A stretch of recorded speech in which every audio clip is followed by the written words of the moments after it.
मैं राम बाबू राय, विद्युत कर्मचारी संघर्ष समिति जनपद बलिया का संयोजक।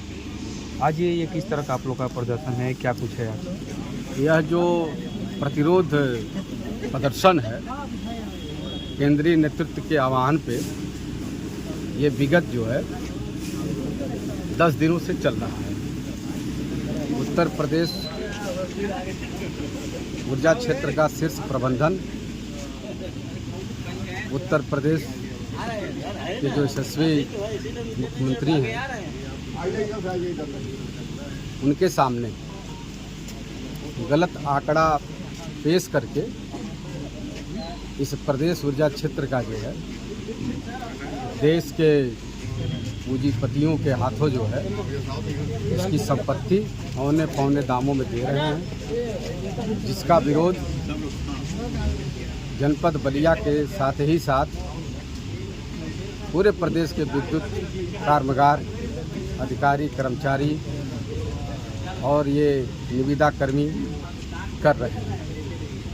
और यह जो प्रदर्शन हुआ है आज विशेष रूप से महत्वपूर्ण है कि नेताजी सुभाष चंद्र बोस जी की आज जयंती है और नेताजी ने अंग्रेज़ों की गुलामी से मुक्ति दिलाने के लिए इन्होंने एक नारा दिया कि तुम मुझे खून दो मैं तुम्हें आज़ाद।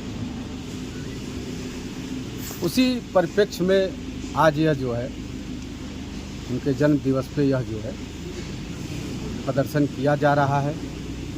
और ख़ास तौर से जो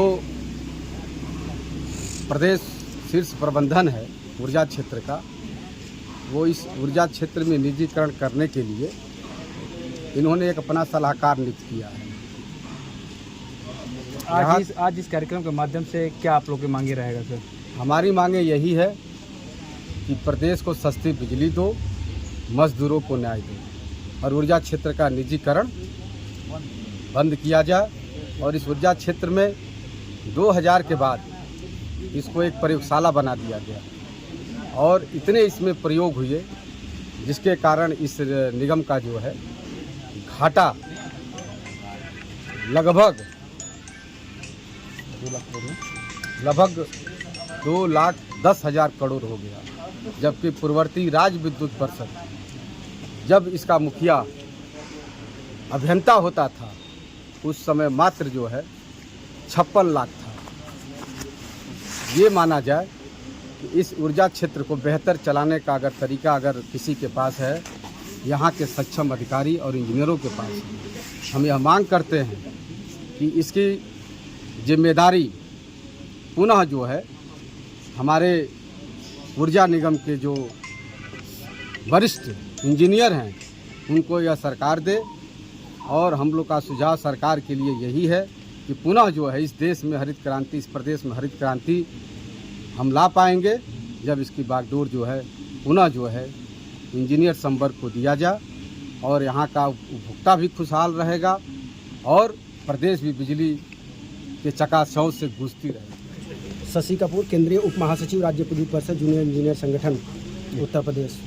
आज के कार्यक्रम को लेकर क्या मांग करेंगे सरकार से? सरकार से बस इतनी मांग है कि एक आम आदमी के जीवन यापन के लिए हवा पानी की तरह ही बिजली भी एक अत्यधिक महत्वपूर्ण सुविधा है, क्योंकि हवा पानी भी तभी इस समय संभव है जब बिजली होगी। और इतने महत्वपूर्ण हमारे उपक्रम को केवल एक व्यापार के दृष्टिकोण से प्रबंधन को देखना कदापि उचित नहीं है और इसमें प्रबंधन को व्यापार के दृष्टिकोण से लाभ और हानि को न देखते हुए केवल समाज सेवा के दृष्टिकोण से, इंसानियत के दृष्टिकोण से इसे किसी भी निजी हाथों में बेचना नहीं चाहिए। हमारी केवल इतनी ही मांग है कि इस विभाग को जनहित के दृष्टिकोण से देखते हुए निजीकरण न किया जाए। हमारी नाम हमारा है जनार्दन जी। बात की जाए जिस तरह आज देख रहे हैं कि अभी विद्युत संघ के लोगों के द्वारा आप खड़े हैं, क्या कहेंगे इनके धरनाओं? भाई, इसमें दो चीज़ें हैं। एक तो इनकी नौकरी जानी है निजीकरण के बाद, जो संविदा वाले हैं, नियमित कर्मचारी हैं, उस सबका VRS माने नियमित कर्मचारी VRS हो जाएगा। तो एक ये है कि ये अन्यायपूर्ण चीज़ है। हमारे ही घर के लोग हैं जो नौकरी में आए हुए हैं। अब दूसरी जगह जो विद्युत के उपभोक्ता हैं उनके ऊपर सरदर्द हो जाएगा कल कि महंगी बिजली मिलेगी, किसानों को महंगा बिजली मिलेगा, घर में उपभोक्ताओं को महंगी बिजली मिलेगी। अगर मान ली इसको प्रीपेड कर देंगे और जैसे मोबाइल की तरह से होता है उसको कर देंगे तो जब तक बिजली रहेगी तब तक ठीक है, और जहाँ बिजली गई तो घर में अंधेरा हो जाएगा और ट्यूबवेल चल रहा है, किसानों की सिंचाई नहीं हो पाएगी, तो पूरे राष्ट्र का, पूरे समाज का नुकसान है। और बिजली जो है किसी देश की, किसी समाज की रीढ़ होती है, उसी पर उद्योग, सेवा, व्यापार, कृषि सब निर्भर करती है। और बिजली का संकट ये केवल कर्मचारियों का नहीं, पूरे हिंदुस्तान की आम जनता का, खासतौर पे किसानों का, बुनकरों का, सबका संकट है। किसानों का इससे कितना नुकसान होगा? किसानों का इससे तो बहुत ज़्यादा नुकसान होना, और किसानों के ही घर के बेटे ज़्यादा इसमें होंगे जो नौकरी कर रहे होंगे। तो क्या मांग करेंगे सरकार से? सरकार से मांग नहीं, हम तो लड़ाई लड़ रहे हैं। अभी अगले महीने में अगले महीने के लास्ट में हम लोग बड़ा प्रदर्शन भी जिले पर करने वाले हैं। तो इसी के समर्थन में हम यहाँ आए थे कि मैंने इन लोगों का समर्थन। अभियंता संघ का जिला सचिव हैं और संयुक्त संघर्ष समिति का उप संयोजक। सर, जिस तरह बात की जाए ई निजीकरण को लेकर काफ़ी हर जो है प्रदेश में चर्चाएं चल रही हैं, क्या इससे लगता है कि निजीकरण होने से कितना नुकसान हो सकता है सरकार? सबसे बड़ा नुकसान जो निजीकरण का है वो हमारे किसानों और हमारे उपभोक्ताओं को झेलना पड़ेगा, क्योंकि जो भी कंपनी हमारी इस उपक्रम को खरीदेगी या लेगी वो अपना फ़ायदा देखेगी। हम लोगों को जो अनुदान सरकार की तरफ से प्राप्त होता है, जो हम टैरिफ, जो हम अभी हमारा OTS चल रहा है, इस तरीके की योजनाएं बंद हो जाएंगी, क्योंकि वो अपना लाभ कमाने के लिए वो मैक्सिमम आउटपुट लेना चाहेगा। तो इससे बहुत बड़ा नुकसान तो किसानों और उपभोक्ताओं को होगा। उसके बाद जो हमारे कर्मचारी संवर्ग है, हमारा निजीकरण होने से जितनी सरकारी नौकरियां हैं वो दाव पे लगेंगी, आरक्षण पे जाएगा ये मुद्दा, क्योंकि निजी क्षेत्र में आप जानते हैं कि किसी तरीके का कोई आरक्षण मिलेगा नहीं किसी को। तो इस तरीके की बहुत सारी दिक्कतें हैं जो कि सरकार और मतलब हम लोगों को फेस करना पड़ेगा। इसलिए ये न तो हम लोगों के हित में है और न ही जनता के। आप मांग क्या करेंगे सरकार? मांग यही की जा रही है कि जो गलत आंकड़े दे करके इसको निजीकरण किया जा रहा है, इसको पुनर्विचार किया जाए और मतलब हमें और मौका दिया जाए हमारे इंफ्रास्ट्रक्चर पे काम करने के लिए। मतलब जो है उस पर जो भी इन्वेस्टमेंट है वो और किया जाए। अभी भी हमारी योजनाएं RDSS की चल रही हैं जो इंफ्रास्ट्रक्चर को हमारे बढ़िया कर रही हैं। हमारे स्मार्ट मीटर लग रहे हैं, इतना इन्वेस्टमेंट हो रहा है, सुधार हुआ है। ऐसा नहीं है, अगर पीछे से देखा जाए 2016 से अभी तक तो सतत रूप से हमारा रेवेन्यू बढ़ रहा है।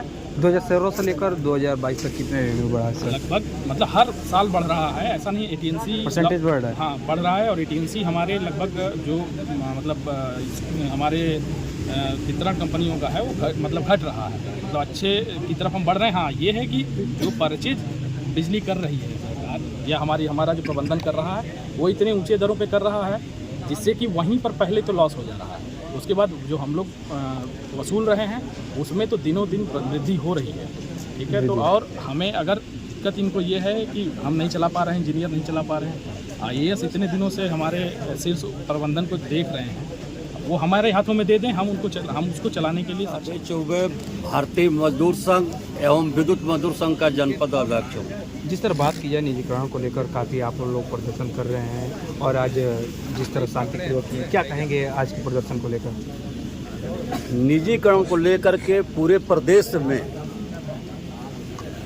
5 बजे से 6 बजे तक, 7 बजे तक पूरे प्रदेश के हर जनपद में धरना प्रदर्शन चल रहा है। उसी क्रम में प्रदेश नेतृत्व के आह्वान पर बलिया जनपद में भी कार्यक्रम चलाया जा रहा है। जो भी प्रदेश का निर्देश होगा उसका अक्षरशः पालन किया जाएगा। बलिया जनपद का इतिहास रहा है, किसी भी आंदोलन में पीछे नहीं रहेगा। इस आंदोलन में भी जो निजीकरण की लड़ाई है उसमें भी बलिया बढ़ चढ़ कर के हिस्सा लेगा।